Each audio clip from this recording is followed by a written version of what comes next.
ఈ అవినీతి జరగడం మంచిది కాదని చెప్పారు. తెలంగాణ వచ్చి ఎవరికి మేలు చేసింది?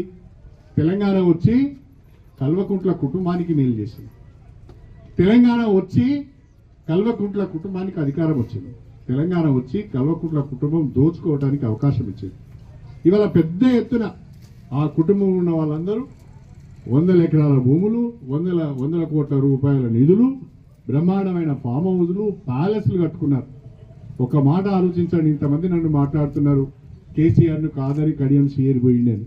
అరే కేసీఆర్ బిడ్డే అంటున్నది కదా, కేసీఆర్ బిడ్డ కవిత అంటున్నది మా అయ్య అవినీతి చేసిండు, మా అన్న అవినీతి చేసిండు, అన్ని లంగ పనులు చేసిండు, నేను తెలంగాణ ప్రజలకు క్షమాపణ చెప్పుకుంటున్నా, ఉద్యమకారులను పక్కన పెట్టిండు, తెలంగాణ ధ్రువులను అందరూ ఎక్కించిండు, 1000 కోట్ల రూపాయలు సంపాదించిండు, అందుకని నేను సొంత తండ్రి అయినా తండ్రితోనే దూరమై నేను పక్కకి వెళ్ళిపోయి వేరే పార్టీ పెట్టుకుంటా అని కవితే అంటున్నది కదా. కవిత మాట్లాడే మాటలకు, కవిత చేసే ఆరోపణలకు చాతనైతే మీరు ముందుగా సమాధానం చెప్పండి.